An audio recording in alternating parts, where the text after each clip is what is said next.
Hello everyone. आज आप लोगों के लिए लेकर आई हूँ मालती जोशी जी की लिखी हुई कहानी और वह खुश था। भारत के अप्रसिद्ध जादूगर श्री नैन मोहन शर्मा के करतब देखने के लिए आवश्यकता है रसिक दर्शकों की। उम्मीदवार मेरे गरीब खाने पर शाम को सादर आमंत्रित हैं।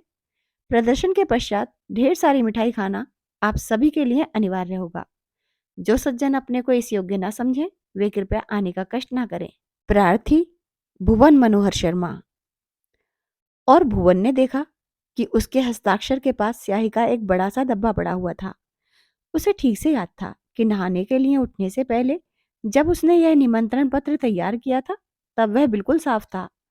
आज की सारी सुबह और ढेर सारे कागज इन चार पंक्तियों की भेंट चढ़ गए थे। खूबसूरत बेल से सजाकर हरी स्याही से सुंदर अक्षरों में जब वह निमंत्रण पत्र लिख चुका था तो उसकी गर्दन दुख आई थी। पर वह खुश था कि उसकी मेहनत सफल हुई है और इस जरा से स्याही के डब्बे ने उसकी सारी मेहनत मिट्टी कर दी थी। क्या शान से वह डब्बा उसका मुंह चिढ़ा रहा था। भुवन की आंखों में आंसू आ गए। फिर से इतना सिर खपाने का उसमें हौसला बाकी नहीं था। और फिर इतना समय भी कहाँ था। मुश्किल से किताबें समेट पाया होगा कि रसोई से माँ ने खाने के लिए आवाज लगा ली। रसोई प्यारी प्यारी खुशबुओं से महक रही थी। माँ ने खास उसकी पसंद का भोजन बनाया था, पर उत्तेजना के कारण उससे खाया नहीं जा रहा था। और कोई दिन होता तो माँ पूछ पूछ कर हैरान हो जाती, पर आज तो वह नई चाची को भुवन के किस्से सुनाने में खोई हुई थी। और सुनो तो बहू, भुवन की थाली में ढेर सारी पूड़ियां डालते हुए माँ ने कहा। छोटा सा था ना जब यह पागल, तो सोचता था कि जन्मदिन आएगा तो एकदम बड़ा हो जाएगा। बस दिन भर अपने को नापता और बाबूजी के जूते पहन पहन कर देखता कि छोटे तो नहीं पड़ रहे हैं। क्यों भैया, चाची ने अपनी चांदी की घंटियों वाली हंसी बिखेरते हुए कहा। भुवन इस कदर झेप गया कि उस शर्म का बहाना लेकर एकदम थाली छोड़कर ही उठ गया। माँ की चौकस नजरों से बचने का और कोई उपाय भी तो न था। रसोई घर के मधुर वातावरण में उसका मन कुछ हल्का हो गया था, पर सड़क पर आते ही उसका दिमाग उसी एक बात के आसपास चक्कर काटने लगा। माँ से यह कह सकता तो शायद उसको कुछ राहत मिलती, पर चाची के सामने कुछ कहने की इच्छा ही नहीं हुई। उसे पक्का विश्वास था कि भोलू के सिवाय कमरे में और कोई नहीं आया था। यह उसी की शरारत थी। भोलू उसकी मेहरी तुलसी का लड़का था, यही कोई 10-11 साल का। बचपन से ही घर में उसका आना जाना था, पर 8-10 महीने पहले उसके पिता का हाथ मशीन की चपेट में आ गया था। भुवन की माँ ने तरस खाकर उसे अपने ही घर ऊपर के कामों के लिए रख लिया था, लेकिन नौकर होते ही भोलू में एक अजीब सा परिवर्तन आ गया था। उसके चेहरे का भोलापन एकदम गायब हो गया था। अपने होठ सख्ती से भींचे हुए वह हमेशा न जाने क्या सोचता रहता। वैसे और लोगों को उसने शिकायत का कभी मौका नहीं दिया था, पर भुवन उससे बहुत तंग आ गया था। अक्सर वह झाड़ू लगाने के बहाने उसकी करीने से रखी पुस्तकें उतार देता। बिस्तर साफ करने के बहाने पेन या पेंसिल गिरा देना तो रोज का काम था। उसकी साइकिल लेकर बाहर बाजार जाता तो देर करके लौटता और भुवन को पैदल स्कूल जाना पड़ता। दरवाजे पर जब भुवन अपने दोस्तों के साथ गप लड़ा रहा होता तो उसी समय भोलू को झाड़ू लगाने या छिड़काव करने का मूड आ जाता। भुवन बेतरह झुंझला जाता। कई बार तो माँ से शिकायत कर देता। माँ कभी कभार एक हल्की सी डांट भोलू को लगा देती, जिसे वह बेशर्मी से पी जाता। एक दिन स्कूल के लिए भुवन तैयार हो रहा था। भोलू महाशय ने धीरे से साइकिल की हवा निकाल दी। उसके दुर्भाग्य से पिताजी ने उस दिन उसे देख लिया। उन्होंने तो कान पकड़कर उसे घुड़क भर दिया, पर तुलसी ने उसकी वह धुनाई की कि भुवन भी सहम कर रह गया। घर का अकेला और सबसे छोटा होने के कारण उसके हिस्से में लाड़ प्यार ही अधिक आया था। दोनों बहनों की शादी के बाद तो माँ बाप ने कभी उसे डांटा तक न था। फिर भोलू का उसे तंग करना वह कैसे सह लेते। उस दिन की पिटाई के बाद दहशत के कारण भुवन ने भोलू की शिकायत भी करना छोड़ दिया था, और माँ ने समझ लिया था कि सजा मिलने के बाद भोलू ने शैतानी छोड़ दी है। पर बात ऐसी नहीं थी। शैतानी तो वह अब भी करता था, पर इस खूबी से कि पकड़ाई में ना आए। जब भुवन रेडियो सुन रहा होता तो वह कुछ इस जोर शोर से मसाला पीसता या कपड़े कूटता कि भुवन को एक शब्द भी सुनाई न देता। प्रेस किए कपड़ों में जरा सी सलवटें दे देता। किताब में रखे हुए निशान बदल देना। इस कॉपी में रखा पेन उस कॉपी में रख देना। ये कुछ शरारतें ऐसी थी कि भुवन दांत पीस कर रह जाता, पर कुछ कह नहीं पाता था। विचारों में खोया स्कूल कब पहुंच गया उसे पता ही न चला। दोस्तों की भीड़ में वह अपने मन की कड़वाहट भूल गया। कक्षा का दरवाजा बंद कर खूबसूरत अक्षरों में उसने बोर्ड पर अपना अनूठा निमंत्रण लिखा।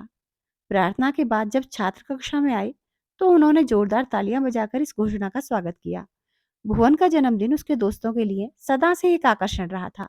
यह भुवन के घर वाले बहुत बड़े आदमी नहीं थे, परंतु उसके पिताजी बड़े कल्पनाशील थे। वह इस आयोजन में कुछ नयापन अवश्य लाते थे। कभी बच्चे फूलबाग जाते, कभी तिगरा बांध, कभी स्कूल के ग्राउंड में ही छोटा मोटा क्रिकेट मैच होता। और इस साल मेहमान बनकर आए उसके चाचा जी जादू के खेल दिखाने वाले थे। स्कूल से लौटकर उसने देखा तैयारी सब हो चुकी है। बाहर के कमरे में बैठने का प्रबंध किया गया है। खाने की व्यवस्था उसके कमरे में थी। उसे गुब्बारों से खूब सजाया गया था। 2 मेजें लगाकर सफेद चादरें बिछा दी गई थी। खूबसूरत गुलदस्ते मेज की शोभा बढ़ा रहे थे। इस सारे प्रबंध में चाचा जी का हाथ था। दिन की रोशनी खत्म होने से पहले एक ग्रुप फोटो लेने का चाचा जी का विचार था। इसलिए जल्दी जल्दी हाथ मुंह धोकर वह कपड़े पहनने के लिए कमरे में गया। देखा कि वहां भोलू भी है। प्लेटें पहुंचते हुए उसके हाथ रुक से गए हैं और वह एकटक कमरे की सजावट को देख रहा है। उसके चेहरे पर कुछ ऐसा भाव था कि भुवन को अनायास माँ की एक बात याद आ गई। एक बार भोलू के इस अजीब व्यवहार पर घर में चर्चा चल रही थी, तो माँ ने कहा था, मुझे लगता है वह भीतर ही भीतर भुवन से द्वेष करता है। इस ईर्ष्या के मूल में उसकी अपनी परिस्थिति है। जो उसे नहीं मिल सका वह किसी और को मिल रहा है। यह शायद वह सह नहीं पाता। पढ़ने लिखने का, ओढ़ने पहनने का सुख तो पीछे आता है, पर माँ बाप का प्यार और खेलने खाने की आजादी, इन पर तो हर बच्चे का हक होता है। वह भी बेचारे को नसीब नहीं है। तुलसी भी हर वक्त उसे कोसती रहती है। मुझे तो सचमुच उस पर कभी कभी बड़ी दया आती है। इस वक्त भोलू के चेहरे को देखकर लगा कि माँ ने उसका मन जैसे आर पार देख लिया था। भुवन की आहट से भोलू चौंका और फिर काम में लग गया। अपने नए कपड़े निकालते हुए उसने देखा उसका ही एक पुराना जोड़ा भोलू पहने हुए है, जिसमें तुलसी ने 2-4 पैबंद और लगा दिए हैं। कपड़े की जिंदगी शायद उससे बढ़ गई हो, पर पहनने वाला कितना छोटा हो गया था। पता नहीं क्या सोचकर उसने पुराने कपड़ों का ट्रंक खोला। पुराने कपड़े इकट्ठे करके अक्सर माँ उनसे बर्तन खरीदा करती थी। उन्हीं में से एक पजामा और एक कमीज निकालकर उसने भोलू से कहा, भोलू जा झटपट हाथ मुंह धोकर यह कपड़े पहन कर आ। बाथरूम में मेरा पुराना कंघा रखा है, जरा बाल भी ठीक कर ले। जल्दी आना, नहीं तो सूरज डूब जाएगा और तेरी तस्वीर नहीं खिंच पाएगी। भोलू जैसे पंख लगाकर कमरे से भागा। भुवन झटपट तैयार होकर बाहर आया और मित्रों के स्वागत के लिए खड़ा हो गया। मित्र एक एक करके आते जा रहे थे। 6 बजने में जब कुछ ही मिनट रह गए थे, चाचा जी ने ग्रुप फोटो के लिए फॉल इन की आज्ञा दी। तभी सबने देखा भोलू अपने नए कपड़ों में लजाते चले आ रहे थे। कपड़े कुछ बड़े पड़ गए थे और सिर में तेल भी जरूरत से ज्यादा था, पर उसके चेहरे की ताजगी बता रही थी कि वह हाथ मुंह धोकर नहीं, नहाकर आया है। उस शाम का कार्यक्रम बड़ा जोरदार रहा। चाचा जी का जादू, पिताजी का आतिथ्य, माँ और चाची की बनाई हुई मिठाइयाँ, सभी कुछ इतना अनुपम था कि लौटते हुए हर बच्चे के चेहरे पर तृप्ति की मुस्कान थी। सबसे ज्यादा खुश था भोलू। आज उसने भुवन के दोस्तों के साथ फोटो खिंचवाई थी। भुवन ने अपने पास बिठाकर जादू के खेल उसे समझाए थे। दोस्तों के सामने उसके गाने की खूब तारीफ की थी। इस खुशी ने उसमें ऐसी फुर्ती भर दी थी कि आश्चर्य होता था। रात को थककर सब लोग जल्दी ही सोने चले गए थे। सिर्फ माँ ठाकुर जी के सामने बैठी थी। शायद अपने बेटे के लिए संसार की सारी खुशियां मांग रही थी। हाथ जोड़े हुए उनकी ध्यानस्थ मुद्रा भुवन को इतनी प्यारी लगी कि वह धीरे से उनके पीछे जाकर बैठ गया और अपने दोनों हाथ उसने माँ के गले में डाल दिए। क्या है रे? माँ ने चौंक कर स्नेह से भीगे स्वर में पूछा। कहीं कोई शैतानी करके तो नहीं आ रहा? भुवन को हंसी आ गई। बचपन में शरारतें करने के बाद माँ के दरबार में पेश होने का उसका यही तरीका था। माँ, आज मेरे हाथ से एक नुकसान हो गया। मैंने भोलू को एक जोड़ा कपड़े दे दिए तुमसे बिना पूछे। नाराज तो नहीं हुई ना? नाराज होंगी? यह जानता तो तू दे सकता था क्या? पागल हुआ है, हैं? और उसमें नुकसान की क्या बात है? मुश्किल से एक कटोरी आती। उसके मुकाबले में भोलू की खुशी ज्यादा बड़ी है। लेकिन माँ, यह एक जोड़ी कपड़ों की खुशी कितने दिन चलेगी? उससे किसी की जिंदगी पार नहीं हो सकती। यह क्या कह रहा है? तू तो एकदम फिलोसोफर बना जा रहा है। सच कह रहा हूं माँ, आज मेरे मन में एक बात आ रही है।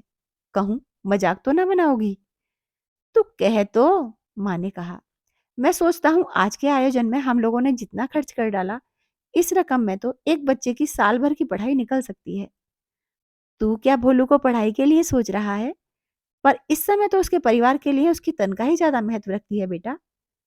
तो मैं उसे रोज सुबह 1 घंटा पढ़ा दिया करूंगा, भुवन ने उत्साह में भरकर कहा। अगले महीने तुम मुझे जेब खर्च मत देना, उसके लिए किताबें मंगवा देना। आज उसके लिए बड़ी ममता उमड़ रही है। आज शाम उसे जादू समझा रहा था ना, तब मैंने देखा कि उसमें सीखने की कितनी लगन है। इतनी जल्दी पिकअप कर लेता है कि हाँ, लड़का तो वह जहीन है, पर तुम्हारा भी तो बोर्ड का इम्तिहान है, माँ ने याद दिलाया। प्लीज माँ, रोको मत, भुवन ने अनुनय भरे स्वर में कहा। अच्छी बात है, मन में रोज नहीं उठा करती, और जब उठें तो उन पर फौरन अमल कर लेना चाहिए, ठीक है ना? भुवन ने पीछे मुड़कर देखा। पिताजी मुस्कुरा रहे थे। तो इसका मतलब था कि उन्होंने माँ बेटी की सारी बातें सुन ली थी। भुवन तो बुरी तरह झेप गया, पर माँ ने प्यार से उसे थपथपाते हुए कहा, देखो, अब हमारा बेटा सचमुच बड़ा हो गया है। सो तो देख ही रहा हूं, हम लोगों के दिल में भी यह बात नहीं उठी थी।